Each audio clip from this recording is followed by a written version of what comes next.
যখন পৃথিবী থেকে বিদায় নেওয়া সুন্নাহ সম্পর্কে আমরা জানছি না, এই সম্পর্কে আমাদের জ্ঞান আস্তে আস্তে চলে যাচ্ছে, লোপ পাচ্ছে, তখন উলামায়ে কেরাম একটা সুন্নাহ কথা আমাদের সামনে উপস্থাপন করতেছেন কোরআন এবং হাদিসের আলোকে।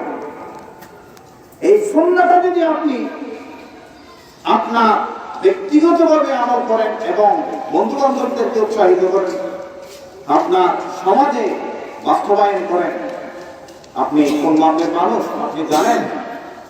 মান তামাসসাকা বিসুন্নতি, রাসূল পাক সাল্লাল্লাহু আলাইহি ওয়াসাল্লাম বলেন, মান তামাসসাকা বিসুন্নতি ইনদা ফাসাদি উম্মতি, আমার উম্মতের ফিতনা ফাসাদের সময় যে আমার একটি সুন্নতকে বিদায় হয়ে যাচ্ছে, নিবর হয়ে যাচ্ছে, এরকম একটি সুন্নতকে যদি এই পৃথিবীতে জিন্দা করে, তার মর্যাদা হচ্ছে ফালাহু আজরু মিআতি শাহীদ, 100 শহীদের সওয়াবের মর্যাদা অধিকারী এই লোক যে সুন্নাতকে নতুন ভাবে বিদায় হয়ে যাচ্ছে, এরকম একটা সুন্নাতকে জিন্দা কর্মওয়ালা ব্যক্তি 100 শহীদের সওয়াব মর্যাদার অধিকারী হয়ে যাবে। সুবহানাল্লাহ। মান তামাসসাকা বিসুন্নতি ইনদা ফাসাদি উম্মতি ফালাহু আজরু মিআতি শাহীদ, যে আমার একটি সুন্নাতকে জিন্দা করলো, বক্তব্যের মাধ্যমে, শাসনের মাধ্যমে, উৎসাহের মাধ্যমে, আমার উম্মতের ফিতনা ফাসাদের সময় তার আমলনামায় 100 শহীদের সমান সওয়াব লেখা হবে। সুবহানাল্লাহ। মর্যাদা শহীদের সওয়াবের কথা বলা হচ্ছে, আজরু মিআতি শাহীদ, 100 শহীদের সওয়াব তার আমলনামায় লেখা হবে। সুবহানাল্লাহ। এইরকম সুন্নাহর কথা এই মাহফিলগুলোতে হয়, এরকম সুন্নাহর কথা মসজিদে হয়। উলামায়ে কেরামের সামনে চলাফেরা করলে উলামায়ে কেরাম আলোচনা করেন, তারা বক্তব্যের মাধ্যমে আপনাদেরকে বলবেন, আপনারা সেই কথাগুলো যদি মানেন তাহলে এটা একটা বিদায় নেওয়া সুন্নতকে জিন্দা করার মতো কাজ। সুবহানাল্লাহ। সুতরাং আজকে এই মাহফিলে বড় বড় উলামায়ে কেরাম আসবেন।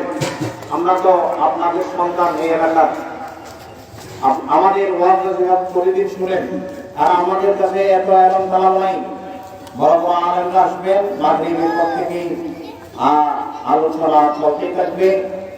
ওনাদের সম্মান রক্ষা করার জন্য চেষ্টা করবেন, যাতে বাইরের মেহমানরা এসে না বলে যে ওই এলাকার মানুষ ভালো না, আমরা সেখানে মেহমান হিসেবে গিয়েছিলাম কিন্তু আমাদেরকে সম্মান দেখাতে পারেনি, এরকম যদি কোনো মেহমানের জবান থেকে বের হয়, ওটা আল্লাহর আরশ কেঁপে উঠবে।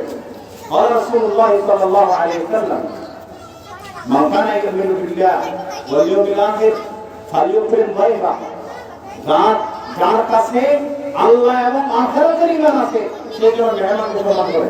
সুবহানাল্লাহ বলেন। মেহমান যদি ইহুদিও হয়, মেহমান যদি খ্রিস্টানও হয়, মেহমান যদি হিন্দু হয়, আপনাকে আপনার দায়িত্ব, যদি রাসূলের পাকের উম্মত হয়ে থাকেন, যদি আল্লাহর বান্দা হয়ে থাকেন, যদি আখিরাতের প্রতি ঈমান থেকে থাকে, তাহলে আপনাকে মেহমানের সম্মান করতেই হবে। আল্লাহু আকবার। মেহমানের একটা মর্যাদা, এটা আরেকটা সত্তা। এজন্য বাহিরের কোনো মেহমান এসে যেন না বলে এই এলাকার মানুষ কোরআনমুখী না, আলেম ওলামাদেরকে শ্রদ্ধা করতে জানে না, এরকম যদি তাদের জবান থেকে বের হয়, আল্লাহর আরশ কেঁপে উঠবে। কারণ রাসূল পাক সাল্লাল্লাহু আলাইহি ওয়াসাল্লাম আমাদেরকে বলছেন, মেহমানদের সম্মান করো যদি তোমার ভিতর আল্লাহ এবং আখিরাতের বিশ্বাস থাকে। যদি আশিকে রাসূল হয়ে থাকে, যদি আশিকানে মুস্তাফা সাল্লাল্লাহু আলাইহি ওয়াসাল্লাম হয়ে থাকে, তাহলে অবশ্যই আমাদের কাছে এই গুণটা থাকতে হবে। এই মেহমানদের অবশ্যই আমরা কি করবো? সম্মান করবো, আদর করবো। মাহফিলে সবাই বলবো, মাহফিলে আসবেন, এটা কোরআনের সৌন্দর্য। মাহফিলে আসবেন, বসবেন, কোনো বিধর্মীরা যদি এদিকে আসে, কোনো মাইকের আওয়াজে এদিকে চলে আসছে, আপনারা এখানে বসা আছেন, তখন তাদের মনে একটা বিরূপ প্রতিক্রিয়া সৃষ্টি হবে যে দেখেন মুসলমানরা কিভাবে আল্লাহর কোরআনকে তাজিম করে, সুবহানাল্লাহ বলেন।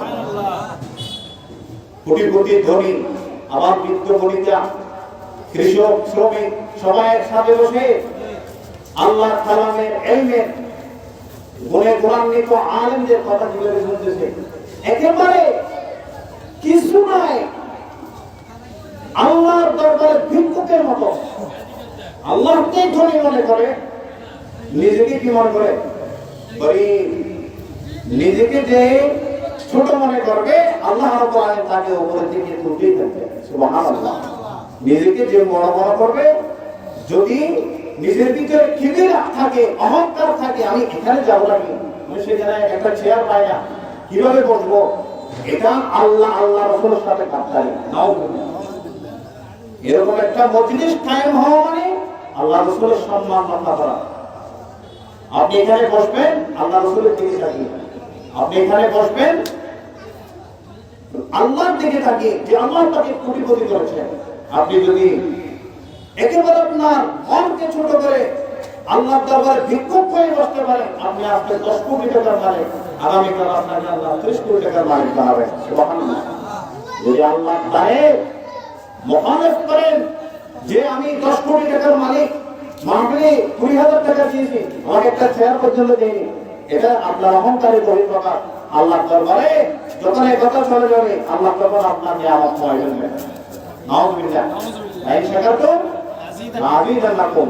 যদি আল্লাহর নিয়ামত যতটুকু পাইছেন ততটুকুর উপরে শুকর জ্ঞাপন করেন, শুকরগুজার হন, লা আযীদান্নাকুম, লানা তাকিদ মোরা তাকিদ, ডবল তাকিদ দিন, অবশ্যই অবশ্যই আমি তাকে আরো বাড়িয়ে দেব, সুবহানাল্লাহ।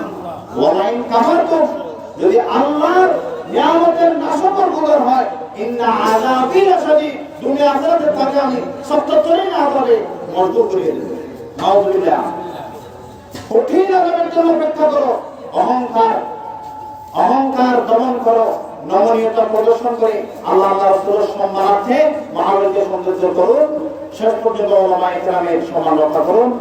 এই কথা ব্যক্ত করে কোন কথাবার্তায় ভুল হয়ে থাকলে, বেয়াদবি হয়ে থাকলে মাফ করে দিবেন।